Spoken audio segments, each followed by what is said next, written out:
Good morning everyone. मैं योगेश शर्मा विषय classes के ऑनलाइन एजुकेशन प्लेटफॉर्म पर आप सभी का हार्दिक स्वागत अभिनंदन करता हूं।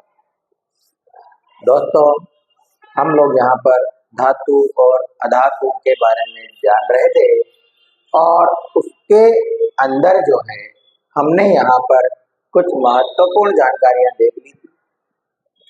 धातु अधातु वास्तव में क्या होते हैं, किस प्रकार से धातुओं के गुणधर्म देखने को मिलते हैं, अधातुओं के गुणधर्म हमें किस प्रकार से देखने को मिलते हैं। तो आइए हम थोड़ा आगे जानते हैं। सर, वो कहते हैं ना कि लहरों से डर करनों का पार नहीं होती और कोशिश करने वालों की कभी हार नहीं होती। तो मेरे लाडलो, आपके घर वाले आपकी सफलता की राह देख रहे हैं। आप जी तोड़ मेहनत करिए और उनके सपनों पर खरे उतरिए, क्योंकि संसार में आपकी सफलता के लिए सिर्फ उस दो ही इंसान होंगे, एक तो आपके माता पिता और एक आपको अध्यापन करवाने वाले आपके अध्यापक। इन दोनों के अलावा दोस्तों कोई भी आपकी सफलता से खुशी नहीं होता है। तो आपको सिर्फ अपने माता पिता के लिए पढ़ना है, ना कि किसी और के लिए। अगर आप अपने माता पिता के अलावा किसी और के लिए पढ़ना चाहते हो तो आप बेशक पढ़िए, करिए अपना कर्म, लेकिन पढ़ाई को आधार बनाइए दोस्तों।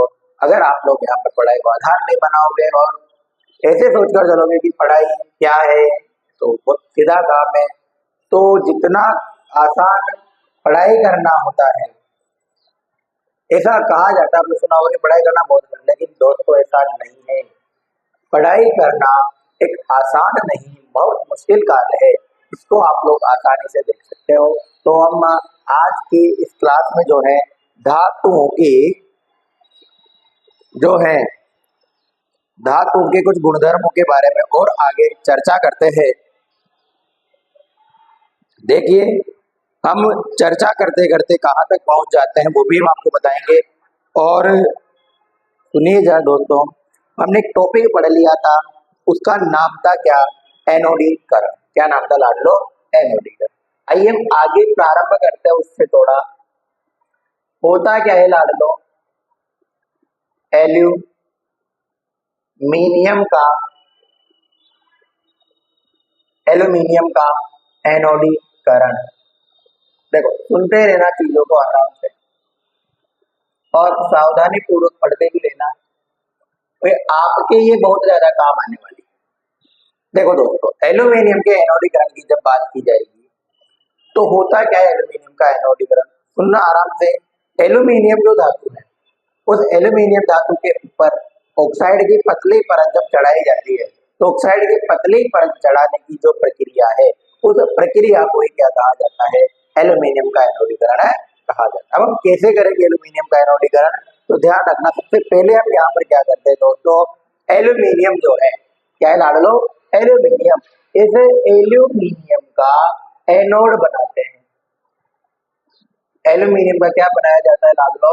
एनोड जो है वो यहाँ पर बनाया जाता है। किसका बनाया जाता है? एल्यूमिनियम का एनोड जो है वो हमारे पास यहाँ पर बनाया जाता है। ठीक है, आगे चलिए। एल्यूमिनियम के एनोड की जब बात करते हैं तो एल्यूमिनियम का एनोड बनाया।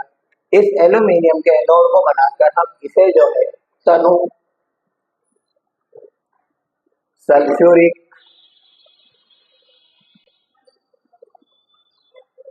सल्फ्यूरिक अम्ल के विलयन के अंदर डुबो देते हैं।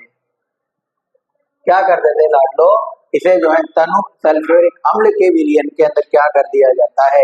डुबो दिया यहाँ पर जाता है, उसको डुबो देते हैं। डुबो करके अच्छे से उसको डुबो देते हैं। ठीक है, आपने डुबो दिया, एल्यूमिनियम का एनोड बनाया, और इस एल्यूमिनियम का एनोड बना करके हम क्या करते हैं, यहाँ पर तनु सल्फ्यूरिक अम्ल में इसको डुबो देते हैं। डुबोने के बाद हम इसके अंदर जो है विद्युत धारा, क्या दोस्तों? विद्युत धारा क्या करते हैं, यहाँ पर प्रवाहित करते हैं। विद्युत धारा क्या की जाती है? प्रवाहित यहाँ पर की जाती है। जब विद्युत धारा प्रवाहित की जाती है तो विद्युत धारा का प्रवाह करने पर, जैसे मान लो ये पात्र, इस पात्र में एल्यूमिनियम का एनोड डुबो रखा है हमने और डुबो दिया। जब इसके अंदर अपन कैथोड और एनोड लगाकर विद्युत धारा का प्रवाह करते हैं, तो धारा का प्रवाह करने पर जो है हमें यहाँ पर एनोड से, कहाँ से दोस्तों, एनोड से प्रवाहित करने पर जो एनोड है, इस एनोड से ऑक्सीजन गैस, कौन सी गैस दोस्तों, ऑक्सीजन गैस क्या होती है, उत्पन्न होती है। जो हमने एनोड बनाया ना, इस एनोड के पास से कौन सी गैस उत्पन्न होती है, ऑक्सीजन गैस यहाँ पर क्या होती है, उत्पन्न होती है एनोड पर। और जब ये ऑक्सीजन गैस उत्पन्न होती है तो ये ऑक्सीजन गैस एल्यूमिनियम से अभिक्रिया करके एल्यूमिनियम ऑक्साइड Al2O3, एल्यूमिनियम का जो एनोड है उसके ऊपर एल्यूमिनियम ऑक्साइड की एक पतली परत जो है यहाँ पर क्या हो जाती है, चढ़ जाती है। और जब चढ़ जाती है तो इसके द्वारा हमें यहाँ पर क्या देखने को मिलता है दोस्तों, हमें देखने को मिलता है एल्यूमिनियम का एनोडीकरण। क्या किया हमने वास्तव में, देखना आप लोग, एक पात्र लिया, पात्र के अंदर जो है तनु सल्फ्यूरिक अम्ल का विलयन डाल दिया। तो मान लो ये पात्र में तनु सल्फ्यूरिक अम्ल का विलयन भर रखा है। हम क्या करते हैं इसके बाद, तो एक कार्य करते हैं, और कार्य क्या करते हैं दोस्तों, इसके अंदर एल्यूमिनियम धातु का, शुद्ध एल्यूमिनियम धातु का एनोड बना करके उसको रख देते हैं। इसके अंदर धारा प्रवाहित की जाती है, इलेक्ट्रिसिटी करंट का प्रवाह किया जाता है। जब धारा का प्रवाह किया जाता है तो धारा का प्रवाह करने पर इसके अंदर जो है एनोड जिस एल्यूमिनियम का बना है, इस एल्यूमिनियम के एनोड के पास एनोड पर ऑक्सीजन गैस क्या होती है, उत्पन्न होती है। और जब ऑक्सीजन गैस उत्पन्न होती है ना, तो लाडलों में देखने को मिलता है कि एल्यूमिनियम जो है ऑक्सीजन से क्या करता है, अभिक्रिया करता है।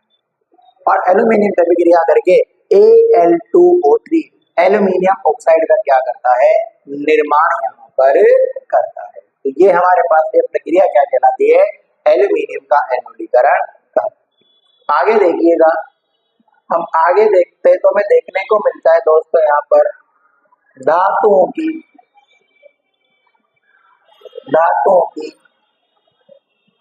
जल के साथ अभिक्रिया। दोस्तों क्या नाम है, धातुओं की जल के साथ अभिक्रिया।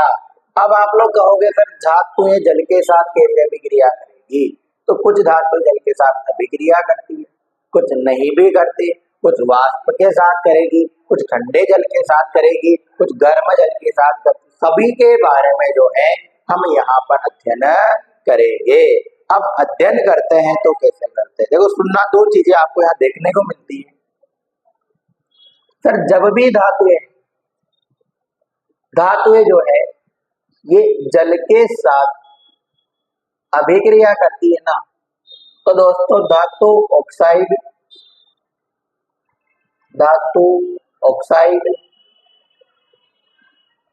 और धातु ऑक्साइड के साथ साथ हाइड्रोजन गैस का क्या करती है लाडलो, निर्माण करती है।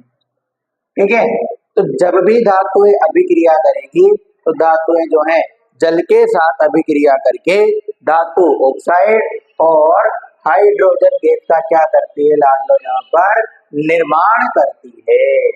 क्या कर रही है, निर्माण करती है। फिर आप लोग कहोगे सर निर्माण कर दिया हाइड्रोजन गैस। अब देखो कुछ बातें देखने को यहाँ पर ये मिलती है। कुछ धातु ऑक्साइड ऐसे होते हैं, देखो कौन होंगे, धातु ऑक्साइड। जो मैं यहाँ लिखा आप लोगों के पास, ये जो धातु ऑक्साइड है, ये ऐसे धातु ऑक्साइड है जो जल के अंदर क्या होते हैं, विलय होते हैं। जल के अंदर क्या होते हैं, विलय होते हैं। यानी पानी के अंदर जब इनको डाला जाता है धातुओं को, तो ये पानी से अभिक्रिया तो करती है, लेकिन इनके जो धातु ऑक्साइड बनेंगे वो जल के अंदर क्या हो जाते हैं, यहाँ पर घुल जाते हैं, विलय हो जाते हैं। और जब ये जल के अंदर विलय होते हैं तो ये धातु ऑक्साइड जल जो है, इस जल से अभिक्रिया करके क्या बना लेते हैं लाडलो, धातु हाइड्रोक्साइड। क्या बना लेते हैं, धातु हाइड्रोक्साइड बना लेते हैं, और साथ में जो है हाइड्रोजन गैस यहाँ पर उत्पन्न करते हैं। तो देखिएगा, समझिएगा, और ध्यान यहाँ बनाइए रखिएगा, क्योंकि आप लोगों का पढ़ना अनिवार्य है। आपके माता पिता आपके लिए सपना देख रहे हैं कि आप किस प्रकार से क्या बनोगे, कब बनोगे। तो देखिए, धातु जल से अभिक्रिया करेगी और क्या बनाएगी दोस्तों, धातु ऑक्साइड बनाती है और साथ में हाइड्रोजन गैस का निर्माण करती है। देखो, दिमाग लगाने वाली बात यह है कि धातु जल से अभिक्रिया कर रही है, और जब धातु जल से अभिक्रिया कर रही है तो जल का फॉर्मूला क्या होता है दोस्तों, H2O होता है। और यहाँ पर अगर देखें ना, हाइड्रोजन गैस निकल, तो दिमाग लगा लेना H2O गैस क्या हो रही है, बाहर निकल रही है। तो बची कौन सी मेरे लाडलो, ऑक्सीजन, और ऑक्सीजन धातु से अभिक्रिया करके क्या बना देती है, धातु ऑक्साइड यहाँ पर बना लेती है। फिर कुछ धातु ऑक्साइड ऐसे होंगे जो जल के अंदर क्या होते हैं, विलेयशील होते हैं, जल के अंदर घुल जाते हैं। तो ऐसे धातु ऑक्साइड जो जल के अंदर घुल जाते हैं उन्हें कहा जाता है क्या, धातु हाइड्रोक्साइड। यानी ये धातु हाइड्रोक्साइड बना लेते हैं और हाइड्रोजन गैस को क्या कर देते हैं, मुक्त कर देते हैं। आगे देखिएगा, हम धातुओं की जल के साथ अभिक्रिया को 3 प्रकार से पढ़ेंगे दोस्तों। पहली, ठंडे जल के साथ अभिक्रिया। दूसरी, गर्म जल के साथ अभिक्रिया। और तीसरी, वाष्प या जल वाष्प के साथ अभिक्रिया। इन 3 के बारे में जो है हम यहाँ पर अध्ययन करेंगे। तो देखिएगा, सबसे पहले हम बात करें तो हम बात करते हैं यहाँ पर किसकी, ठंडे जल के साथ। इसके साथ ठंडे जल के साथ। अब ये ठंडा जल वो नहीं है जो आप लोग फ्रिज में से निकाल के पीते हैं। ठंडे जल का मतलब है यहाँ पर बिल्कुल नॉर्मल वाटर, सामान्य पानी, सादा पानी जो है वही क्या है हमारे पास यहाँ पर ठंडा जल होता है। जब ठंडे जल की बात करते हैं तो ठंडे जल के साथ अभिक्रिया करती है, कौन कौन करती है, तो धातुओं का नाम ध्यान रखना दोस्तों। एक तो कौन होगी, सोडियम। एक तो कौन कहती है, सोडियम। और एक होती है तुम्हारे पास पोटेशियम। एक तो कौन सी है, सोडियम, और एक कौन सी तुम्हारे पास है, पोटेशियम। तो सोडियम और पोटेशियम जो 2 धातु हैं, ये दोनों धातुएं जल के साथ क्या करती है, अभिक्रिया करती है। कौन से जल के साथ, ठंडे जल के साथ क्या करती है, अभिक्रिया करती है। और ठंडे जल के साथ अभिक्रिया करके क्या बनाती है, तो देखना, सोडियम को हम लिखते हैं क्या, Na, और पोटेशियम को हम लिखते हैं, प्रतीक क्या होता है, K। तो पोटेशियम जो है ये जल के साथ क्या करेगा, अभिक्रिया करता है और क्या बना लेता है, तो पोटेशियम जल में विलेयशील होता है दोस्तों। और जल में विलेयशील होगा तो पहले धातु ऑक्साइड बनाएगा ना। और ये धातु ऑक्साइड जल से अभिक्रिया करके सीधा क्या बना लेगा, धातु हाइड्रोक्साइड बना लेगा। तो ये जो जल के साथ अभिक्रिया करके सीधी सीधी क्या बनाती है, KOH, साथ में हाइड्रोजन गैस और ऊष्मीय ऊर्जा जो है यहाँ पर बना लेती है। ठीक है, सोडियम जो है वो सोडियम धातु भी इसी प्रकार से अभिक्रिया करेगी। सोडियम का प्रतीक क्या होता है, Na। किसके साथ करेगा दोस्तों, जल के साथ अभिक्रिया करता है और क्या बनाता है, NaOH, साथ में हाइड्रोजन गैस और ऊष्मीय ऊर्जा। और क्या बनाएगा दोस्तों, ऊष्मीय ऊर्जा जो है ये यहाँ पर बना लेता है, ऊष्मीय ऊर्जा। अब देखिएगा आप लोग, हमने देखा ठंडे जल के साथ अभिक्रिया। जब ठंडे जल के साथ अभिक्रिया देखी तो सोडियम और पोटेशियम दोनों अभिक्रिया कर रहे हैं। पोटेशियम का प्रतीक क्या होता है, वो ये के जो है जल के साथ अभिक्रिया कर रहा है दोस्तों। और जब जल के साथ अभिक्रिया करेगा तो सबसे पहले हमने देखा क्या बनाएगा, पोटेशियम ऑक्साइड।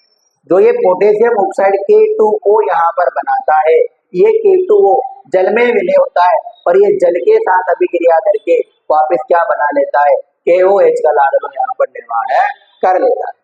ठीक है, ऐसा ही काम किसके साथ होता है, सोडियम के साथ होता है। सोडियम जब जल के साथ अभिक्रिया करेगा तो जल के साथ अभिक्रिया करके सोडियम हाइड्रोक्साइड हाइड्रोजन गैस, और उष्मीय ऊर्जा का क्या कर लेता है, निर्माण यहाँ पर इसके द्वारा कर लिया जाता है। ठीक है दोस्तों, आगे चलिए। ठंडा जल हुआ, हमने कहा हम गर्म पानी पिएंगे तो हम गर्म जल ले आए। गर्म जल के साथ, किसके साथ लाड लो, गर्म जल के साथ। फिर किसी ने कहा कि गर्म जल के साथ करवा रहे तो करवा दो, हमारा क्या जा रहा है। तो देखिएगा जब गर्म जल के साथ करवाने की बारी आती है तो हम देखते हैं यहाँ पर गर्म जल के साथ अभिक्रिया करने वाली धातु कौन सी होती है लाडलो, मैग्नीशियम होती है। कौन सी होती है, मैग्नीशियम। और मैग्नीशियम जो है इसके बारे में एक बात ध्यान रखना, ये मैग्नीशियम ऐसी धातु है जवानों जो ठंडे जल के साथ, कौन से जल के साथ, ठंडे जल के साथ कोई अभिक्रिया नहीं करती है। ठीक है, ठंडे जल के साथ कोई अभिक्रिया नहीं करती है। तो ये बात भी हमें यहाँ देखने को मिलती है। धातु का नाम क्या होगा दोस्तों, गर्म जल के साथ अभिक्रिया करेगी कौन, मैग्नीशियम। देखते हैं क्या बनाती है। तो मैग्नीशियम जो है, ये मैग्नीशियम भी जल के साथ अभिक्रिया करके क्या बनाती है, मैग्नीशियम हाइड्रोक्साइड MgOH का होल ट्वाइस, और साथ में हाइड्रोजन गैस बनाती है। अब ये कैसे बना देखना, MgH2O। दोस्तों H2O टूटता है H प्लस और OH माइनस में। मैग्नीशियम ने कहा मैं माइनस वाले को ले जाऊंगा, हमने कहा ले जा, ये प्लस 2 में टूटेगा, OH माइनस 1 में, एक इसके पैरों में, 2 इसके पैरों में, तो Mg और OH का क्या बन गया, होल ट्वाइस यहाँ पर बन जाता है। तो हमने कहा मैग्नीशियम जो धातु है ये गर्म जल के साथ अभिक्रिया करके मैग्नीशियम हाइड्रोक्साइड और हाइड्रोजन गैस का निर्माण करती है। ठीक है, अब गर्म जल हुआ तो हमने कहा हम गर्म जल नहीं करे, हम तो जाएंगे कहा वाष्प के पास। तो वाष्प या भाप, नॉट फॉर बाप, ओनली फॉर बाप, बाप नहीं, बाप तो अपने भारी होता है, मतलब क्वालिटी वाले होते हैं, हम भाप की बात कर रहे हैं यहाँ पर, वाष्प की। वाष्प के साथ, बाप से तो पूरा पुत्र समाज डरा हुआ रहता है, पुत्रियां तो फिर भी नहीं रहती। देखो वाष्प के साथ अभिक्रिया कौन कौन सी धातुएं करती है, तो लाडलो वाष्प जो है ना, जब पानी को गर्म कर रहे हैं तो गर्म करने पर ही क्या बनेगा, यहाँ पर वाष्प बनता है, और उसका नाम ध्यान रखना, आयरन, जिंक और एल्यूमिनियम। कौन कौन है दोस्तों, सर्वाधिक अभिक्रिया करने वाली है ये, आयरन, जिंक और एल्यूमिनियम।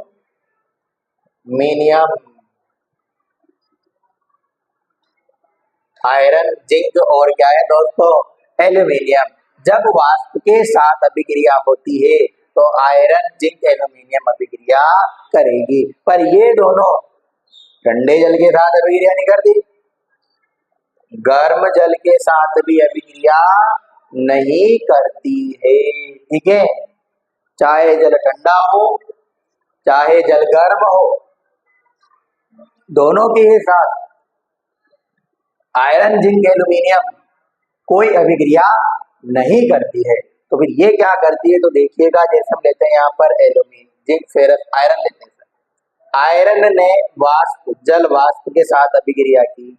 अब एक बात बताओ आप, सर ये टूटेगा, लोहा जल के अंदर विलय हो जाएगा क्या, सोचो, लगाओ दिमाग, होगा क्या, नहीं होगा ना। जब लोहा जल के अंदर नहीं घुल सकता तो ये धातु जल से अभिक्रिया करके सिर्फ और सिर्फ क्या बनाएगी, धातु ऑक्साइड यहाँ पर बनाती है। अब देखिएगा धातु ऑक्साइड बना रही है तो कौन सा बनेगा, तो वो बनता है क्या, Fe3O4 और साथ में हाइड्रोजन गैस।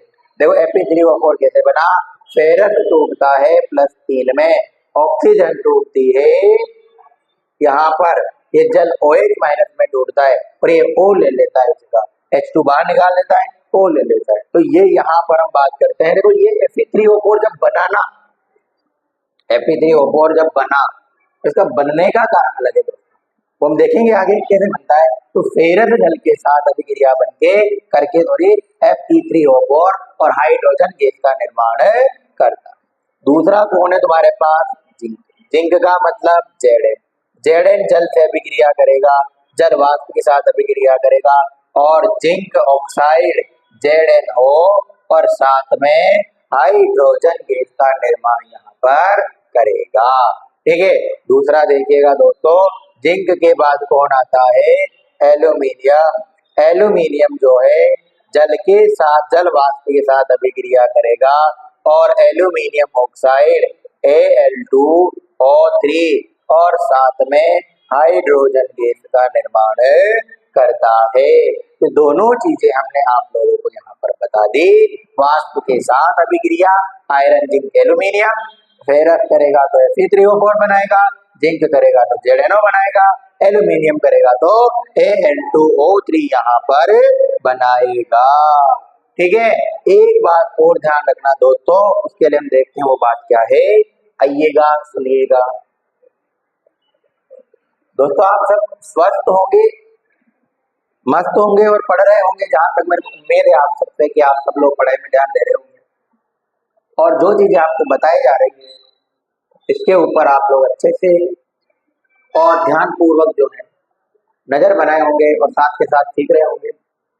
जहां कहीं भी आपको दिक्कत लगेगी, सर हमें ये चीज समझ में नहीं आई है, तो आप बिना झिझक के कमेंट करके हमें बताइए, ताकि जो है नेक्स्ट क्लास में आपके इस बात को यहाँ पर जो है सॉल्यूशन कर दिया जाए, आपको बताया जाए कि ये बात यहाँ पर किस प्रकार से क्रिया हो रही है, कैसे क्या हुआ है।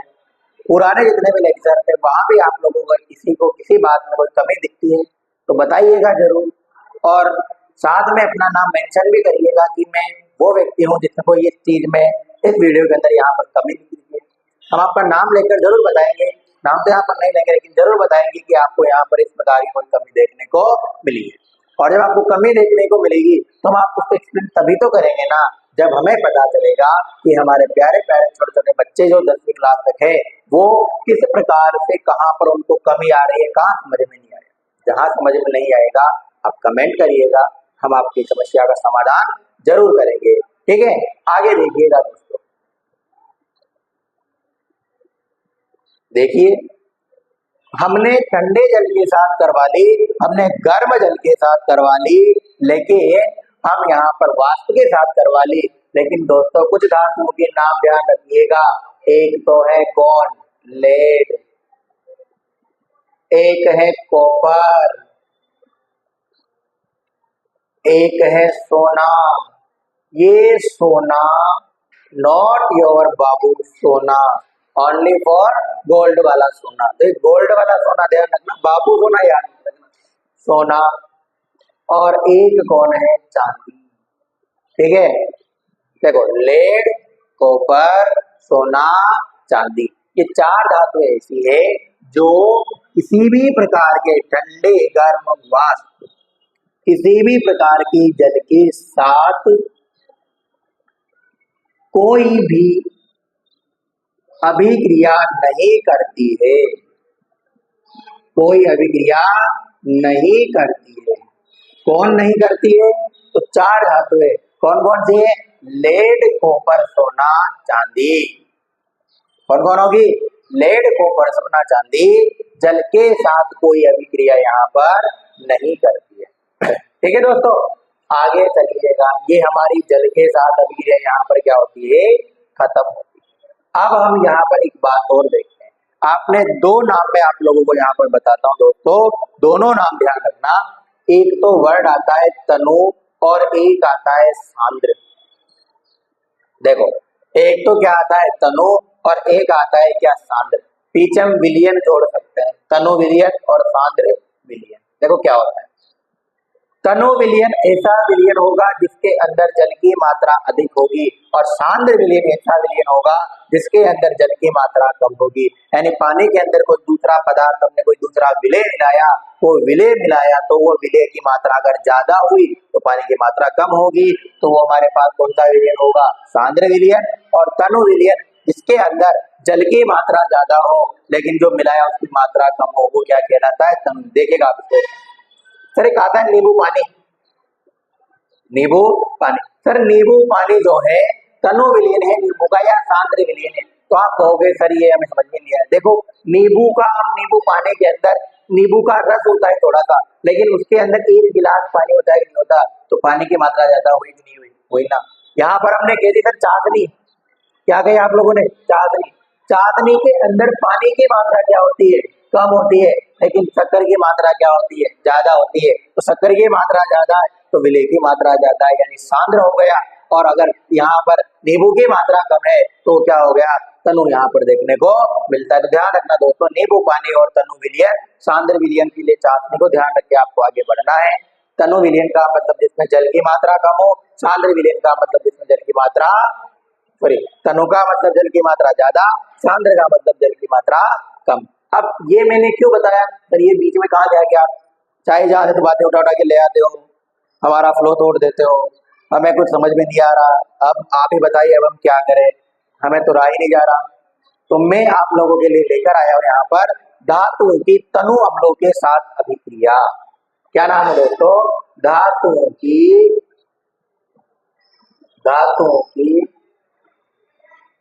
तनु अम्लों के साथ अभिक्रिया। धातुओं की किसके साथ लाडलो? तनु अम्लों के साथ अभिक्रिया। जब आप लोग यहाँ पर देखोगे तो धातुओं की तनु अम्लों के साथ अभिक्रिया का मतलब क्या हुआ? तो जितने भी धातु है ना, ये धातु तनु अम्ल, मतलब अम्ल तो कोई से भी होंगे, लेकिन कौन से होंगे लाडलो? तनु। तनु का मतलब जल की मात्रा क्या होगी? ज्यादा। अम्ल की मात्रा क्या होगी? कम। और ये जो है तनु अम्लों के साथ अभिक्रिया करके क्या बनाते हैं? तो ध्यान रखना दोस्तों, धातु तनु अम्लों के साथ अभिक्रिया करके लवण और हाइड्रोजन गैस का निर्माण करती है। लवण और किसका लाडलो? हाइड्रोजन गैस का क्या करती है?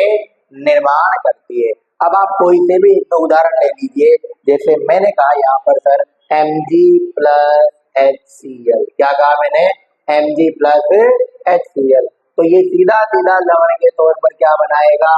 MgCl2 और हाइड्रोजन गैस यहाँ पर बना लेगा। दोस्तों और भी बहुत सारे तुम्हारी मर्जी पर जो ले सकते हो। किसी ने कहा कि मैं यहाँ पर Na लूंगा और मैंने साथ में यहाँ पर H2SO4 लिया, तो हम सीधा सीधा कह देंगे कि भाई साहब आप लो ना, ये सीधा क्या बना लेगा? Na2SO4 और साथ में हाइड्रोजन गैस यहाँ पर ये बना लेता है। तो दोस्तों आज आप लोगों ने क्या पढ़ा? तो आज आप लोगों ने धातुओं की तनु अम्लों के साथ अभिक्रिया, जल के साथ और एनोडीकरण पढ़ा। आगे देखिएगा, एक बात मैं आपको लिखा रहा हूं, ये जरूर ध्यान रखना सर। तनु HCl के साथ, तनु HCl के साथ धातुओं की क्रियाशीलता का क्रम। तनु HCl के साथ किसका? धातुओं की क्रियाशीलता का क्रम। अब क्या समझे इसमें? धातुओं की क्रियाशीलता के क्रम का मतलब होता है लाडलो कि कौन कौन सी धातुएं हैं जो यहाँ पर इसके साथ जल्दी अभिक्रिया करती है और कम अभिक्रिया करती है। देखिएगा, सर्वाधिक अभिक्रिया करती है मैग्नीशियम, उससे कम करती है एल्यूमिनियम, उससे कम करती है जिंक और उससे कम करती है कौन? फेरस यहाँ पर करती है। तो दोस्तों आज आप लोगों ने 3 टॉपिकों के बारे में अध्ययन किया। एल्यूमिनियम का एनोडीकरण, धातुओं की जल के साथ अभिक्रिया और धातुओं की तनु अम्लों के साथ अभिक्रिया। तो मेरे प्यारे दोस्तों, आई होप आप सभी को ये बातें यहाँ पर समझ में आई होगी। आप लोगों ने अच्छे से पढ़ा है, अध्ययन किया है। मैं आशा करता हूँ कि आप सभी जो हैं रेगुलर पढ़ रहे होंगे, स्वस्थ होंगे और मस्त होंगे। और अपनी पढ़ाई को दोस्तों ऐसे आगे जारी रखिएगा।